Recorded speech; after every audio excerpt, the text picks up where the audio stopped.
Welcome to episode 59 of Squib Kick Radio. I'm your host today, Riley Pollock, with just Harry Burton today, as Elias Powell's in San Francisco making actual money off his real job. So no Eli, and it's a bit stressful for me. Maybe I don't give Elias enough credit for his hosting gig, as he kind of runs us through it, and I just say what's on my mind. But Harry, it's just the two of us today. How you doing? Doing great. We got this. Eli's living large with his expense card, so don't miss him too much. Yeah, absolutely. We'll try not to miss him. We'll still have his picks, but no voice of Eli for this special Super Bowl preview episode. We got a little CFL news today, but it's mostly just NFL football. Lots of Super Bowl to talk about. But before we get into the football side, everyone here at Squib just, it's been a tough week in the sporting world. Kobe Bryant and his daughter and 7 others passing away in a helicopter crash. So it's definitely been tough, and it's really affected a lot of the people that I know. And maybe the biggest sporting death that's really happened in my lifetime is I wasn't really old enough to watch MJ play. Don't really remember him, but I definitely remember Kobe, and he's a legend in every sense of the word. So, yeah, just a tough day, or a tough week in the world of sports. But getting into CFL news, we'll crush this out quick and then hammer out the NFL and the Super Bowl. In the CFL, Zach Collaros signing a 2-year deal with the Winnipeg Blue Bombers, and the Bombers have released Matt Nichols. Harry, are you surprised they chose Collaros over Nichols? Yeah, not surprised they gave up on Nichols, but more so surprised they think they can get 2 years out of Collaros. We'll see how that plays out for them, Rouse. Yeah, he's strung 4 really good football games together at the end of the season and won the Grey Cup, but I can't remember the last time he's played a full season, so they're definitely going to need a strong backup there in Winnipeg. Another quarterback signing an extension. This time it's Vernon Adams Jr. He signs a 2-year deal with the Owls. Really emerged as a quality starter last year, so it'll be interesting to see if he can continue that into his second year as a full-time starter. I was always sad to see him leave the Riders, because I think he does have something. It just took a coach really believing in him for more than a quarter, half, whatever of a season. He just needed that full season of support. I think he's going to be awesome. Yeah, that's fair. I'm pretty sure he started one game with the Riders and won it. Don't quote me on that, but I feel like that happened. But yeah, he really looked good last year, and I hope that he can continue to help out that Owls organization. And finally, in the CFL, a huge signing. Trey Roberson has signed with the Chicago Bears, and his deal is reportedly going to be the biggest CFL to NFL kind of payment since Cam Wake, and we all know how good he did in the NFL. Yeah, that is great for 2 reasons. One, good for him. That's awesome. And that's good for the CFL. It's just more good publicity. And 2, goodbye next year, Stamps. Yeah, that's a huge loss. It could be tough for them next year. We'll see. They've done good at building, but even last year you saw finally them losing players kind of caught up to them. We'll see about how the Stamps do next year, but I'm not overly optimistic. No, I can't wait to see them lose everything next year. All right, well, that's basically the CFL news. Now let's get into what this episode is really about. It is Super Bowl week, Harry, the biggest football week of the year in the world. What's your excitement level for this matchup? This is going to be one of the best Super Bowls we've seen in some time. It's going to be a super high-scoring game, I think. And Mahomes and that offense in the Super Bowl. Andy Reid in the Super Bowl again. Let's go. It's going to be awesome.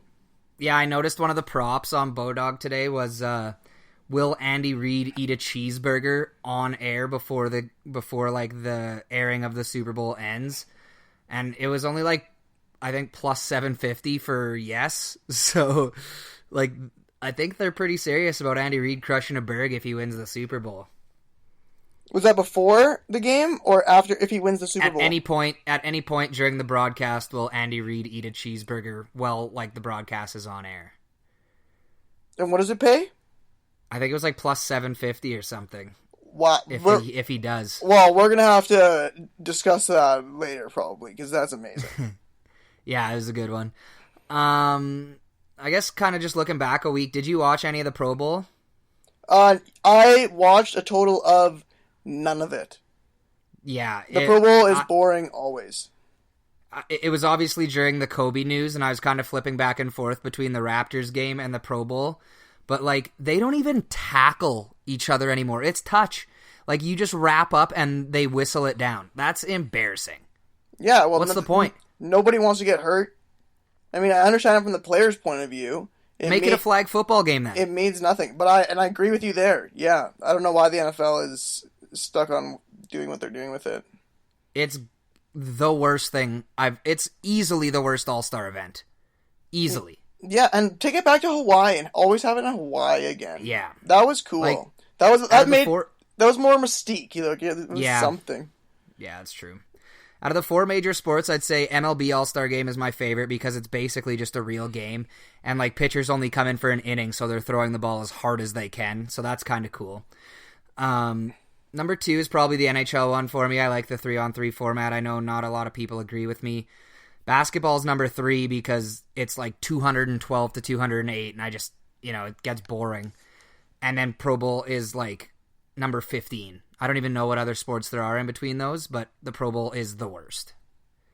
Yeah, you know what? I'm just not a fan of All-Star games in general. They are good for the little 15-minute, 10-minute clips you can watch on SportsCenter after they're done, because then you just see all the good parts and none of the... Like, no one's going to waste their time with 3.5, 4 hours of the Pro Bowl and all the ridiculous commercials in between. Yeah, to watch nothing. It was the worst thing ever. Let alone for any All-Star game. I don't know. The highlights sum it up perfectly, and I don't have to watch an hour and a half of commercials. So, yeah, fair enough. I agree with you like 100%. I'll watch the NHL skills comp. I like hardest shot and fastest skater and stuff like that. But like the actual games were just kind of on in the background in my life. Yeah. So yeah, that's our take on All-Star games, I guess. All-Star games mean nothing. Yeah, useless. But like Olympics, totally different because it means something. I love the Olympics. Exactly. Don't get me started on right? that. Yeah. So like, it's just a cash grab for the NHL. Yeah. And all sports. Well, anything else in the pre Super Bowl talk here? Not a whole lot's gone on this week. Antonio Brown's in the news again. He got arrested and charged with like felony battery and assault, so that's good. And burglary or something. He got his ankle monitor taken off by one of the judges, though. Well, but he still has to surrender his passport. I am not surprised by anything I hear anymore from Antonio Brown. No. Like, to be fair, I think the judges kind of overreacted with the threat of like life in prison for what he did. It's kind of dumb, but like they have some crazy laws in the States. So. That's true. AB could go to jail though. I just hope he gets part of the thing is that he gets a mental health assessment, so I'm glad he's getting that because that guy is messed up right now. Yeah. Yeah, he definitely needs help. Yeah, for sure he does. I mean, we're going to mostly talk about the Super Bowl while we're doing our picks and predictions and stuff, so I don't think we really need to break down the game a bunch. But, like, what do you think one key for each team is in order to win? I can start if you need some time to think. No, I got it. Don't even... Okay, let me hear it. San Fran's offense, Jimmy G, has to be the man and be making all the throws. His receivers, of course, have to do their job and catch the ball. But he has to be making the plays because their defense is awesome, but I don't know how long they're going to be able to slow up Mahomes and that filthy offense. And then KC, their key, they have to play stellar defense, like against Jimmy G. It's gonna come down to that matchup for sure, because defense wins championships, and KC is known to not have the greatest defense, but heavily or sometimes it's close, whatever, rely on their offense. So that'll be an interesting matchup to watch. And I think KC did a good job of stacking up. Like, they added Suggs. That's gonna play huge in this game, I think. Matthew, all their good additions from this year compared to last year, but yeah. What about you? I'll kind of just like piggyback off of yours. I think San Fran's gotten to where they are by utilizing all three of their running backs. So I think Mostert and Tevin Coleman are the keys to this championship, because the more Jimmy G throws means that San Fran is trailing in the game. So I think San Fran's ability to run the ball and pound it down KC's throat is the big one. And for KC, they can't fall behind early like they did in their first two playoff games. I don't think if they fall down 21-24-0 early to this San Fran team, I just don't see them coming back like they have in the last 2 weeks. Yeah, you're totally right there. I'm now listening to yours and wishing I waited, because that was so much more insightful. But yeah, I can't disagree with anything you just said. Well, I mean, yours were like the foundation. I really just piggybacked off of your foundation. Oh, you're so kind. All right, well, we'll kind of just continue to keep talking through the Super Bowl, through our predictions, and I'll just read through our conference championship results. I know they were a couple weeks ago, but still relevant to our standings in the playoffs here. Harry, you are the regular season picks champ. In the conference championship, though, you went 1-3 through your total bets. You had Tennessee plus 7.5, that lost. You had Green Bay plus 7.5, that also lost. So it wasn't the best day for you, but you still got some time to catch up to me. You're 6-5-1 because you did pick up a win when you picked 43 total points out of the three of us in the Kansas City game. You were the closest, so you win there, and then you lost with Green Bay and San Fran plus 40 points total. So 1-3, you're 6-5-1, and we'll see how you go in against me, because I'm 7-4-1. I went 2-2 in the conference championship. I had KC minus 7.5 that one. I had San Fran minus 7.5 versus Green Bay that one, but I didn't win on any of the total points. So 7-4-1, you're one game back, and then Eli's 5-6-1 because he went 2-2. So he could get back in this one, Harry. He had KC to beat Tennessee by 7.5 that one. He had Green Bay plus 7.5 that lost. His total points in the KC game lost, but he won with 45 total points in the Green Bay San Fran game. So we're all within 2 games here, Harry, going into the Super Bowl predictions.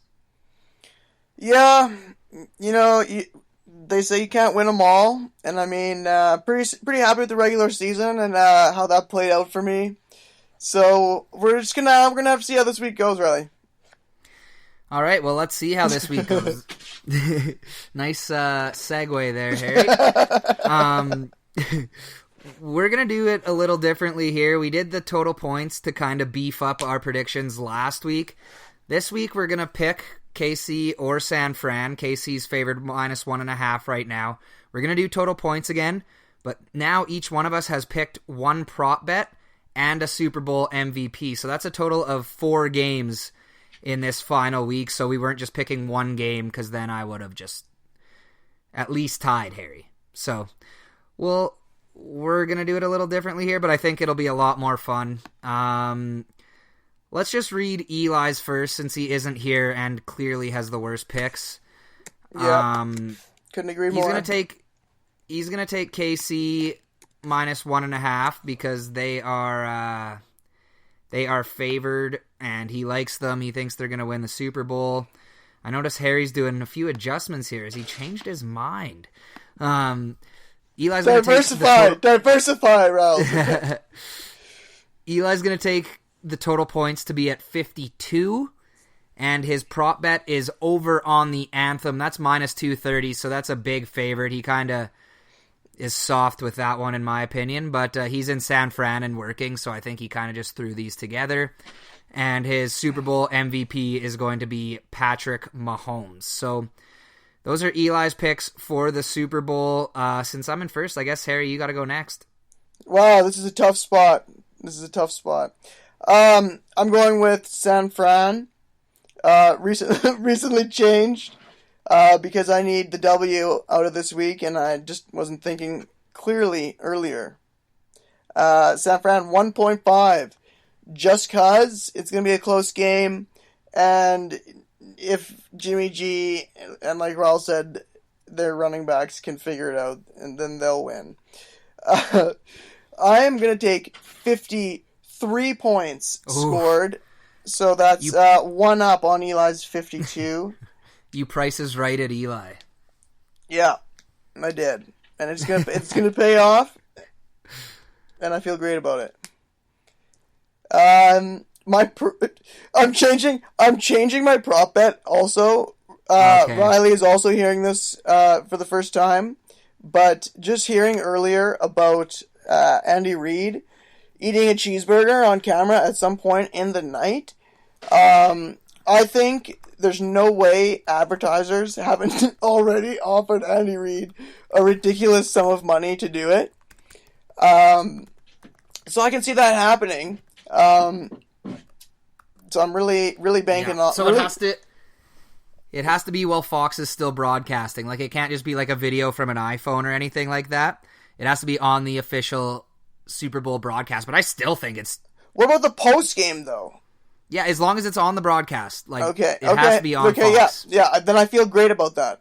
Because Andy deserves that cheeseburger and that Super Bowl title. And then that is fair. Leading up to that, I'm also taking Mahomes as my Super Bowl MVP, so that no matter what, because if the Chiefs win, let's be real, Mahomes is most likely going to be the MVP. Just common sense. You've really made it so that Eli is going to finish last in the regular season and the playoffs. It's just common sense. I'm not doing it in spite, but it's just common sense. That's funny. Yeah, well, I forgot we're playing against each other with this. I wasn't just making random picks here, so things got a little more competitive, just like that. And Eli has also texted again and said that he thinks the Gatorade's going to be purple. But we're only doing one prop here, Eli, all right? Relax. Yeah, that's right. But just in case it is purple, I do want to get it on the podcast that Eli did state that. All right, so you have San Fran. Can I just shout out random things that I think, just to say it as well? Don't you already? Well, touche. All right, so to recap yours, you have San Fran plus 1.5, 53 total points, which is one more than Eli's. You have Andy Reid will eat a cheeseburger on the Fox broadcast of the Super Bowl at plus 750. Let's go, Andy! And Mahomes is the MVP. All right. I'm taking San Fran plus 1.5 too, but it's because I truly believe that they're going to win this football game.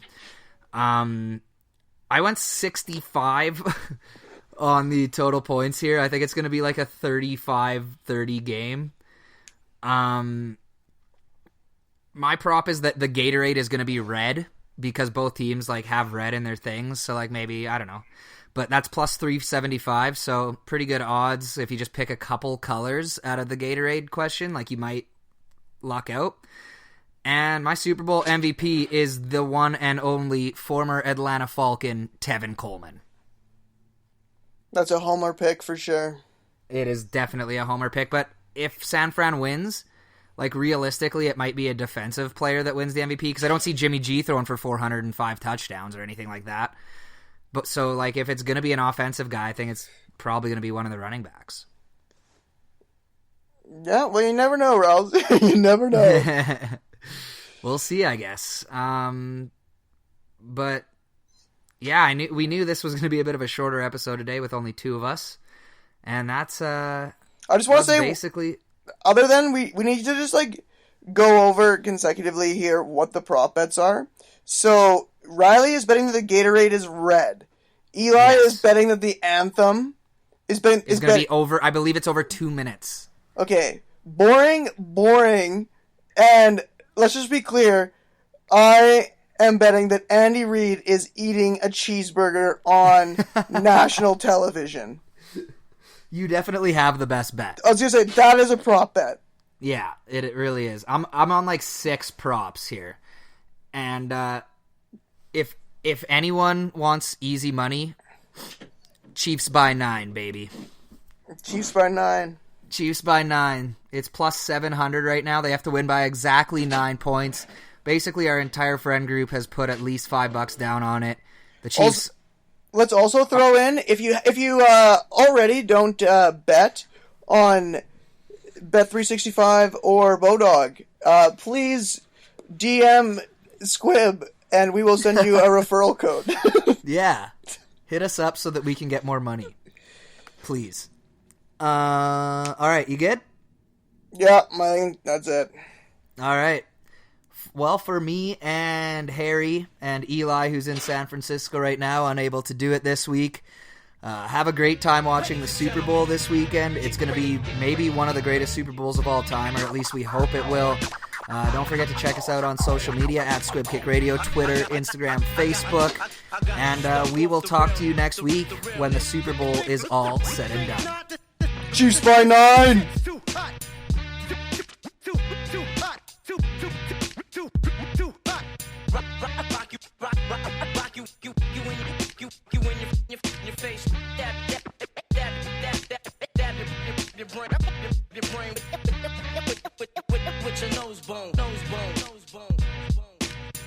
I'm a vampire walking on the surface of the sun.